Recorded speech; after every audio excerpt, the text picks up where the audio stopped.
So what can you tell us about what happened here today? So, firefighters responded to an initial report of a house on fire and arrived to find flames coming from two houses that were right next to each other. So, fire caused pretty significant damage in both of those homes and reached the attic of both homes. And then fire also got to a tree that's directly behind those homes, and then from there actually made it onto a third house that is on the block behind here. It's my understanding that the fire was contained mostly to the exterior and the roof of that third home. At this point, we're not aware of any injuries, so we're very thankful for that. Very much so. Obviously, it's the day after the 4th of July, so the logical question becomes any indication it's firework related or what the cause might be, or is it just too early? Because the Snohomish County Fire Marshals are on scene investigating. At this point, nothing can be ruled out, so they'll look at every possible cause, but we just don't know enough to say right now. Thank you. Can you talk about the response in terms of what's all here? Yeah. So we have units from South County Fire primarily, and then also help from Everett Fire, Mukilteo Fire, and Painfield firefighters. All of those are our regional partners. We're very thankful for in this kind of a response. A house fire itself requires a lot of firefighters to respond. There's a lot of jobs that need to be done simultaneously in order to get the fire put out quickly and prevent it from spreading.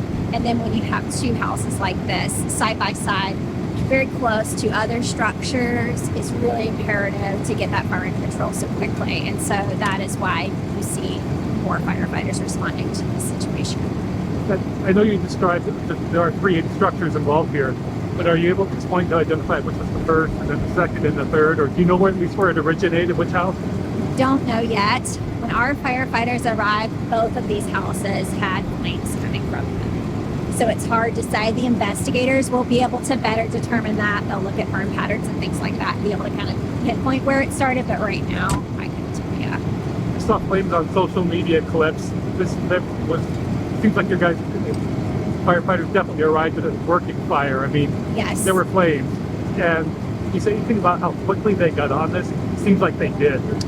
Yeah, I'd have to look. I mean, they were here within just a few minutes of getting the initial call out, and the first arriving crew did see flames coming from both of these houses that were the main two that were impacted. And so they very quickly, worked to get water on that fire and to make sure that, if anybody was still inside, they were making their way out. We're very thankful that nobody was injured. We don't know what the cause of this fire is, but I can tell you that over the last, 36 hours or so, firefighters have responded to a large uptick in reports of brush fires, vegetation fires, dumpster fires. We just ask everybody to really take extra caution right now. We're very dry as we get this time of year, and so fires can spread quickly.